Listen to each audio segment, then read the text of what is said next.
Renegades.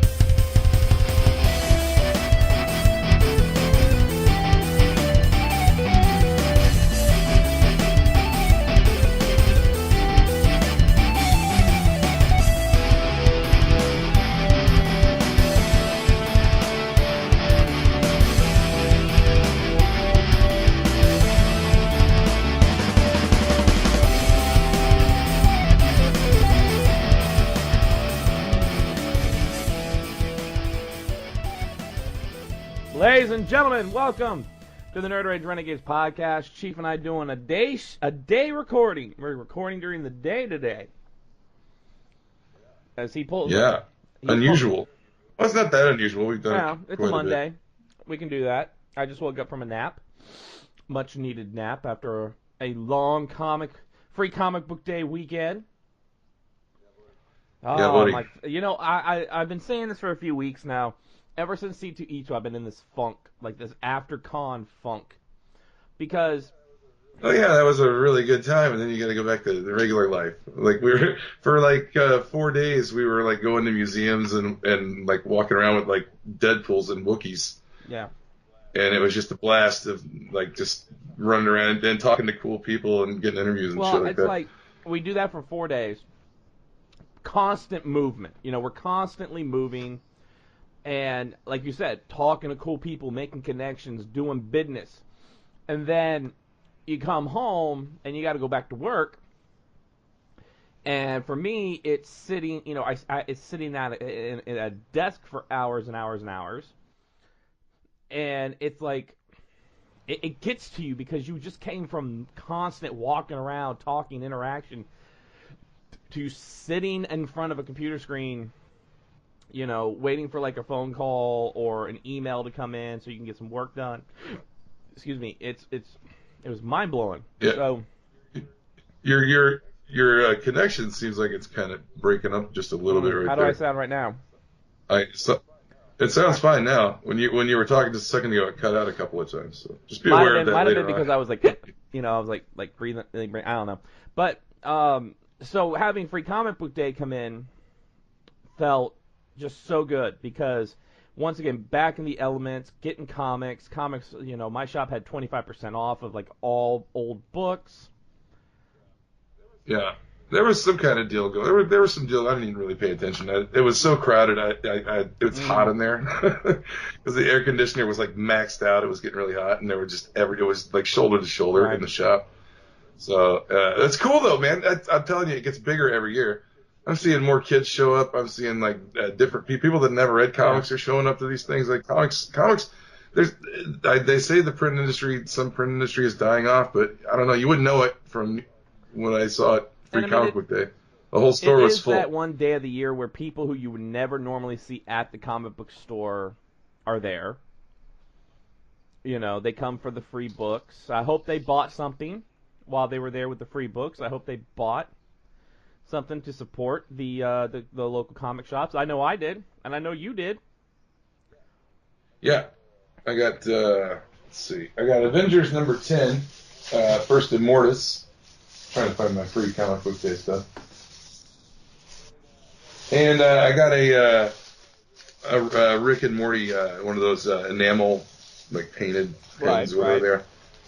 I got one of those. That's actually my wife collects them now, so she actually got it, but I gotta give it to her. It's in this. I got a Strange Tales number 180, first appearance of Gamora, which is a good book to have, especially with what we'll talk about here in a little bit, Infinity War and all that.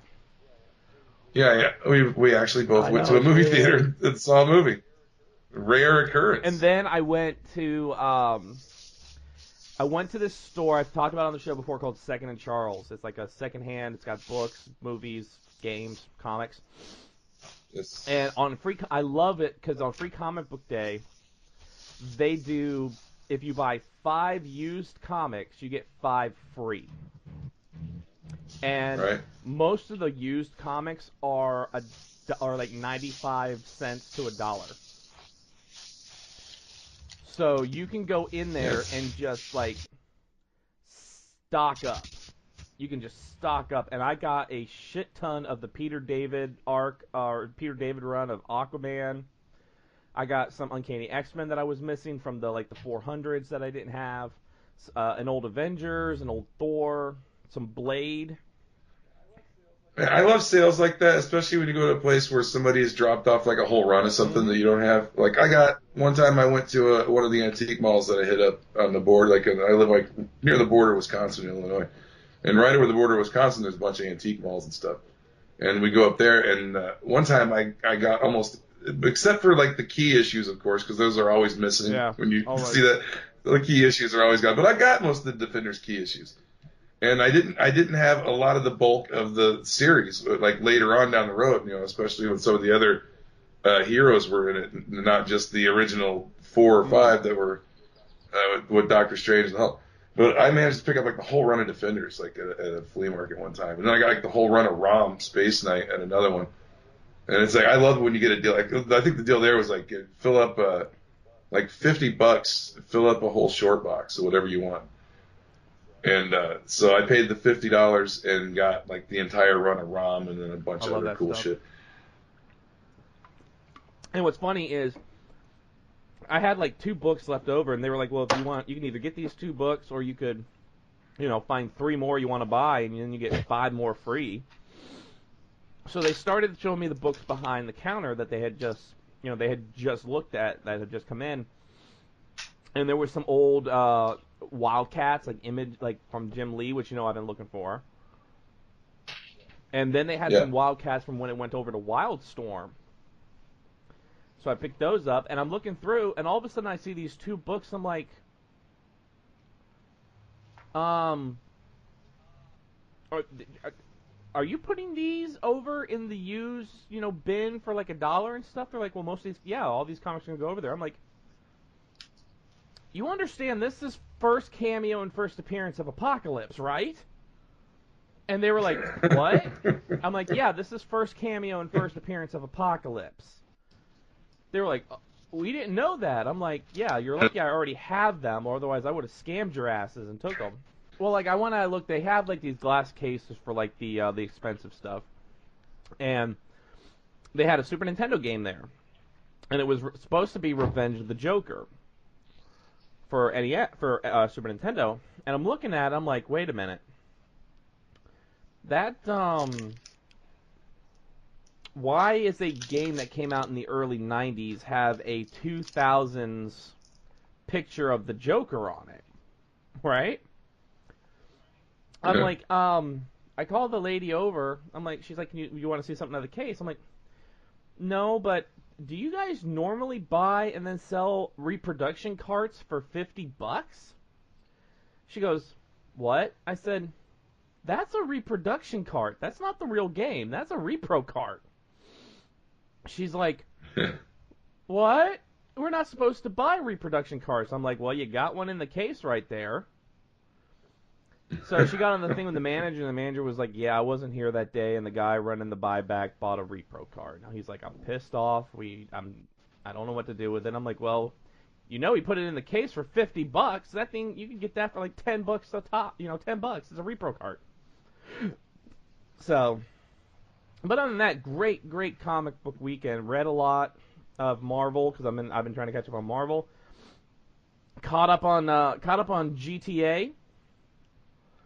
Because I had to see the antics of Merlin and Derek, Defenders of the Cursed Flame. I haven't seen any of it. I gotta watch a lot of that stuff. That is hilarious stuff.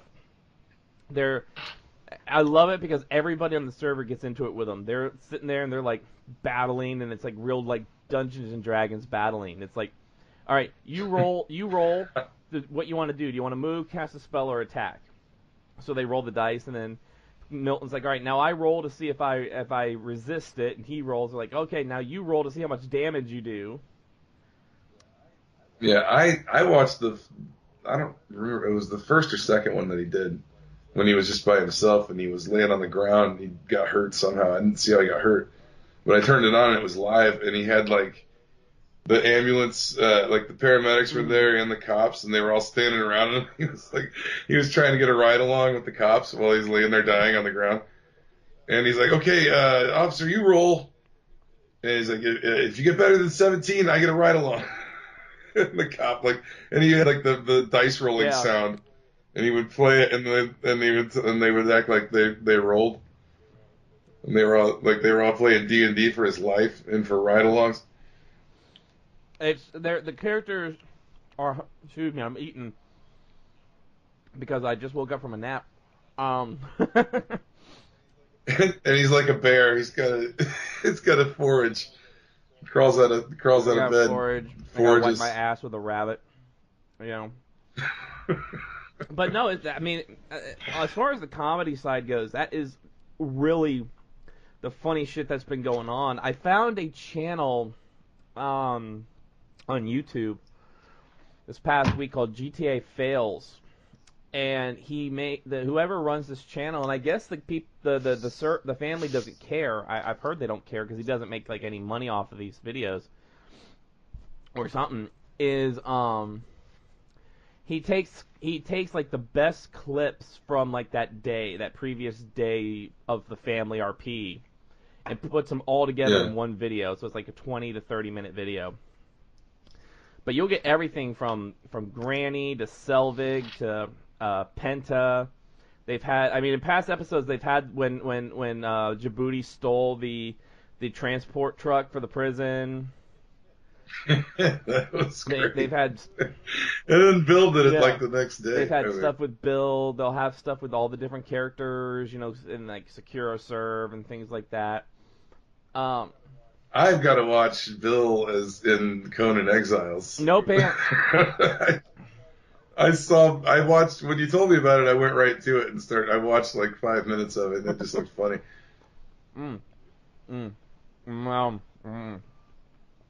The bear hungers and eats and forages. It was like the chat was just saying, "What a dong." For those who don't know, when he's running, you can see it like running in the wind. For those who don't know, Conan Exiles is a new MMORPG based on the Conan world, and it's cool. It's really cool. Besides the realistic genitalia, so you really actually cool. have realistic genitalia in this game, and you can choose the size of your dong. If you're a male character, you can choose the size of your dong. So crazy. If you're a female character, I believe that you can choose your breast size. But you could actually go through the whole game with this gigantic like elephant dick with no pants on, and it's not like stationary. It swings and it flaps so and it moves. like on the character screen, when he's doing like his inventory, you're watching his character, and just like any character, they're like kind of like moving up and down or side to side, and the dong is just like swaying.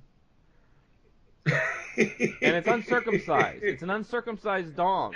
Oh man! So that's Bill so Ding funny. is in there, and he's running around. Somebody had to program that. Somebody programmed there.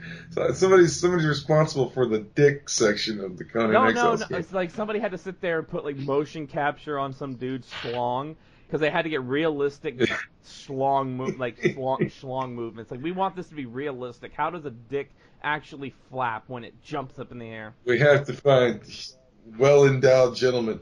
Yes. Get me Lexington Steel. That one ain't real. That one is like superhuman. Oh, it's funny though, man. That game looks just badass though, man. When besides the being funny, like I said about how you set up your character, I mean, the gameplay looks amazing.